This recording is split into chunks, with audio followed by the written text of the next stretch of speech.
চলে এলাম আজকে আবার একটি নতুন ভিডিও নিয়ে তোমাদের সামনে। আজকে আমি তোমাদের সঙ্গে যে বিষয়টি নিয়ে আলোচনা করব সেটি এবছর উচ্চ মাধ্যমিক সেটি এবছর অর্থাৎ 2025 সালের উচ্চ মাধ্যমিক পরীক্ষার ক্ষেত্রে খুবই গুরুত্বপূর্ণ হতে যাচ্ছে। তাছাড়া যাদের স্কুলে এখনও টেস্ট পরীক্ষা হয়নি তাদের ক্ষেত্রেও এই বিষয়টি গুরুত্বপূর্ণ। অর্থাৎ উচ্চ মাধ্যমিক পরীক্ষার আগে যে টেস্ট পরীক্ষা হয় সেটির ক্ষেত্রে যেমন এটি গুরুত্বপূর্ণ, তেমনই আবার 2025 সালে যে উচ্চ মাধ্যমিক পরীক্ষা হতে যাচ্ছে সেক্ষেত্রেও এই বিষয়টি গুরুত্বপূর্ণ হতে যাচ্ছে। তবে তোমরা এর আগে জেনেছো আমি বাংলা বিষয়ের যে উচ্চ মাধ্যমিকের ক্ষেত্রে বাংলা বিষয়ের যে জিনিসটি আজকে 3 দিন ধরে আলোচনা করছি তার মধ্যে হচ্ছে বাংলা শিল্প ও সংস্কৃতির ইতিহাস। এই বাংলা শিল্প ও সংস্কৃতির ইতিহাসের মোট 5টি অংশে বিভক্ত। এই 5টি অংশের মধ্যে আজকে নিয়ে তোমাদের সঙ্গে আমার 3টি বিষয় আলোচনা হয়ে যাবে আর 2টি বিষয় পড়ে থাকবে। এই 3টি বিষয়ের মধ্যে আমি গত ভিডিওতে বাংলার চিত্রকলা এই চিত্রকলা বিষয় নিয়ে বিস্তারিত বলে দিয়েছি। এই 5টি বিষয়ের মধ্যে এবছর অর্থাৎ 2025 সালের উচ্চ মাধ্যমিক পরীক্ষায় চিত্রকলা থেকে কোশ্চেন আসবে, এটা একদম গ্যারেন্টি। আর 4টা যে অধ্যায় থাকবে এখান থেকে আরেকটি প্রশ্ন আসবে। তবে যেটি এই আরেকটি বিষয় থেকে কোন জায়গা থেকে আসবে সেটি বলা একটু মুশকিল, তবু দেখা যাক পরীক্ষার আগে যদি বলা যায় তার চেষ্টা করা হবে। তার মধ্যে দেখো, প্রথমে হচ্ছে বাংলা গানের ধারা, 2 নম্বর হচ্ছে বাংলার চিত্রকলা, 3 নম্বর হচ্ছে আজকে যেটা নিয়ে আমি আলোচনা করছি সেটা হচ্ছে তোমার বাংলার চলচ্চিত্র, 4 নম্বর হচ্ছে বিজ্ঞান, আর 5 নম্বর হচ্ছে ক্রীড়া। এই যে 5টি তোমার অংশ, এই 5টি টপিকের মধ্যে চিত্রকলাটা যেটা আমি সাজেশনে দিয়েছি সেখান থেকে কোনো প্রশ্ন বাদ যাবে না, এটা আমি 100% বলতে পারি, এখান থেকেই পড়বে। আর এই 4টা অংশ আছে, এই 4টে অংশের থেকেও আমি বেছে দেবো, তবে একটু সময় লাগবে। পরীক্ষা এখন চলছে, টেস্ট পরীক্ষার পরে তোমার ফাইনাল পরীক্ষা হতে মোটামুটি 2 মাসের মতন 2.5 মাসের মতন টাইম থাকবে। সেই সময়ের মধ্যে আমি তোমাদের বলে দেব যে কোন বিষয়টা গুরুত্বপূর্ণ হতে যাচ্ছে। তবে আমি কিছু অংশ সাজেশন কমাবো এখন, যেহেতু একটু টেস্ট পরীক্ষা চলছে এবং সে বিষয়টির ক্ষেত্রে একটু দোলাচল আছে, সেই জন্য আমি একটু কোশ্চেনের সংখ্যা বাড়িয়েছি। তোমরা এ নিয়ে কোনো চিন্তা করো না। পরীক্ষার 1 মাস কিংবা 1 মাস 10 দিন বা 1 মাস 15 দিনের মধ্যে আমি কিছু নতুন একটা সাজেশন দেব। সেই সাজেশনের মধ্যে প্রশ্ন সংখ্যা ওই 8টা 10টা থাকবে না, সেখানে প্রশ্ন সংখ্যা কমে 2টো কি 3টে হয়ে যাবে। তার জন্য একটু অপেক্ষা করতে হবে, আমি রেডি করছি। পিডিএফ আকারে তৈরি করতে একটু সময় লাগবে, আমি তৈরি করা হয়ে গেলেই তোমাদের সামনে প্রোভাইড করে দেবো, একটু সময় লাগবে। তবে দেখো, আজকে যে বিষয়টা আলোচনা করছি সেই বিষয়টিতে সাজেশন বলে তেমন কিছু আছে বলে তো আমার মনে হয়নি, তবু আমার কাছে যে প্রশ্নগুলি গুরুত্বপূর্ণ বলে মনে হয়েছে সেই প্রশ্নগুলি তোমাদের সামনে নিয়ে চলে এসেছি। আর যেসব বন্ধুরা আমার চ্যানেলটিকে এখনও সাবস্ক্রাইব করোনি তারা অবশ্যই চ্যানেলটিকে সাবস্ক্রাইব করে চ্যানেলটির পাশে থেকো এবং বেল আইকনটি প্রেস করে দাও, অর্থাৎ আমি নতুন কিছু ভিডিও দিলেই তোমাদের সঙ্গে সঙ্গে যাতে নোটিফিকেশন চলে যায় এবং তোমরা সেই ভিডিওটি দেখতে পাও।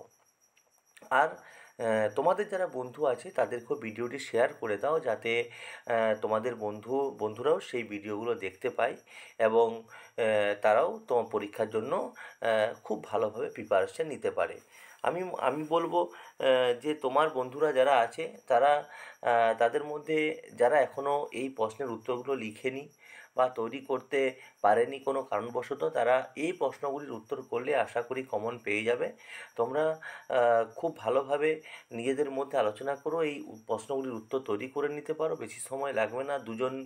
এই যে আমি ধরো 5টা টপিক দেওয়া আছে, 5টা টপিক 5জন বন্ধুর মধ্যে ভাগ করে দিলে, 5জন বন্ধু এক একটি টপিক নিল এবং 5জন ভাগ করার পরে 5জন টপিক একদিনে 5টা জিনিস হয়ে গেল।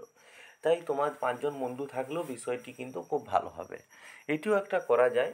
আর আরেকটা জিনিস যেটা বলার বিষয় সেটি হলো যে যারা তৈরি করে ফেলেছো উত্তরগুলো, তারা বাড়িতে লেখার চেষ্টা করো এবং দেখো যেখানে সেখানে যদি তোমাদের কোনো ভুল ত্রুটি থাকে সেগুলো বেরিয়ে যাবে। কারণ পরীক্ষার সময় একবার ডাইরেক্ট লেখার থেকে বাড়িতে একবার প্র্যাকটিস করে নিয়ে রাখা অনেক ভালো, এবং সময় ধরে প্র্যাকটিস করো। আমি বারবার একটা কথা বলছি, সময়টা পরীক্ষার ক্ষেত্রে খুবই গুরুত্বপূর্ণ। কারণ সময় ছাড়া সময়ের মূল্য আছে ওখানে। সময় ব্যতীত তোমরা পরীক্ষাতে সব প্রশ্নের উত্তর দিতে পারবে না, কারণ একটা সময়ের ব্যাপার আছে। কারণ একটি প্রশ্নের উত্তর তোমরা কতক্ষণ ধরে দেবে সেটিও কিন্তু তোমাদের কাছে একটি একটা বিষয় হয়ে দাঁড়ায়। কারণ সময়ের মধ্যে পরীক্ষা না দিলে সব প্রশ্নের উত্তর তৈরি করতে পারবে না, দিতে পারবে না।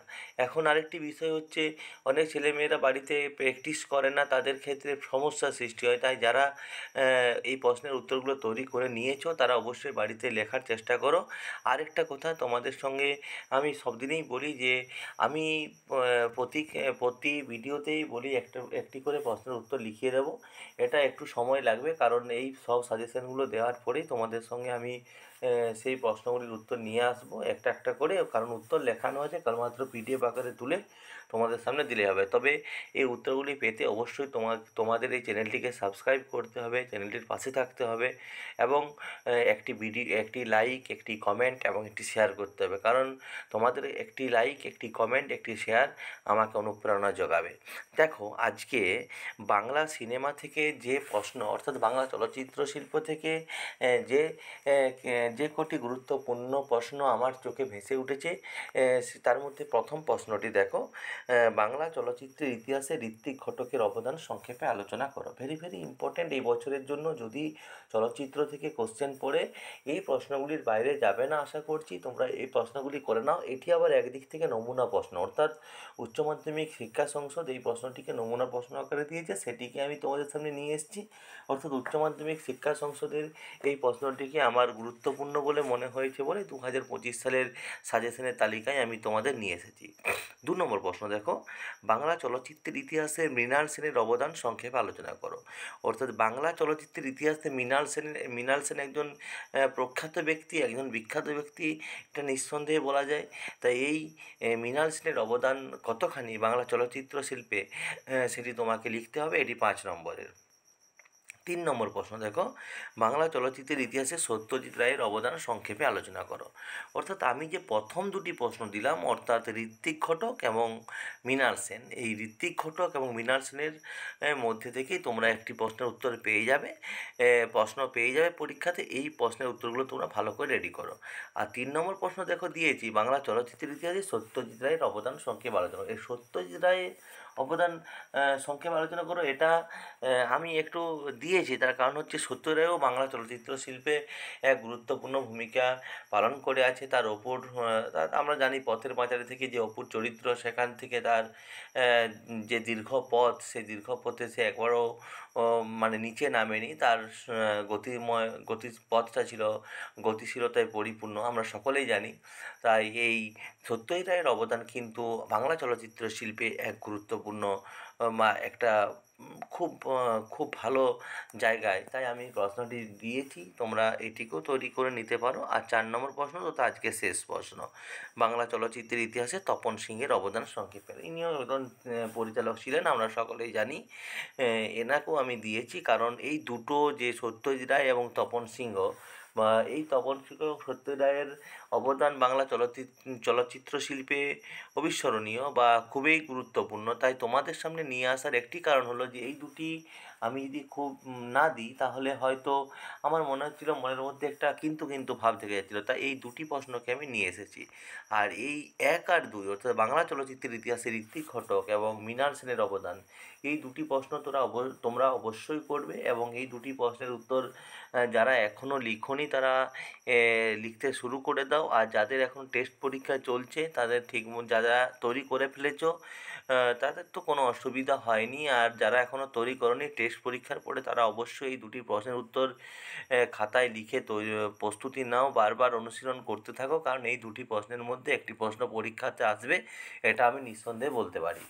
আর যারা আমার চ্যানেলটিকে এখনও সাবস্ক্রাইব করোনি তারা অবশ্যই চ্যানেলটিকে সাবস্ক্রাইব করে দাও, চ্যানেলটির পাশে থাকো এবং বেল আইকনটি প্রেস করে দাও। আর এই যে দুটো প্রশ্নের মধ্যে আমি তোমাকে তোমাদের মৃণাল সেনের অবদানটা লিখিয়ে দেবো। এই মৃণাল সেনের অবদানটি লিখানোর একটি কারণ আছে। মৃণাল সেনের অবদান আমার এই প্রশ্নের উত্তর লেখানো হয়ে গেছে, তোমরা এই প্রশ্নটির উত্তরটি ভালো করে তৈরি করে নাও।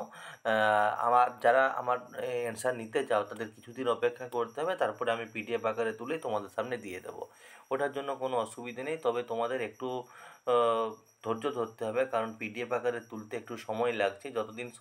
যতদিন না তোলা হচ্ছে ততদিন পর্যন্ত নিজেরা বইটা, অর্থাৎ যে টেক্সট বইটা আছে সেই বইটা তোমরা রিডিং দাও। আর যারা তৈরি করে ফেলেছো তাদের কোনো অসুবিধে নেই, যখন আমার নোটটা দেওয়া হবে আমি লিখিত আকারে দেবো তখন শুধুমাত্র একটু দেখে নেবে। আর চেঞ্জ করবে, না করো কোনো অসুবিধা নেই, নিজের মতো করে উত্তর লেখাই সবথেকে বেটার হবে। আর যারা তৈরি করোনি তারা অবশ্যই নিতে পারো আমারটা, আর দেখবে, চেষ্টা করবে নিজেরা লেখার। কারণ যেসব সব পরীক্ষার ক্ষেত্রে নিজের লেখাকেই মান্যতা বেশি দেওয়া হয়।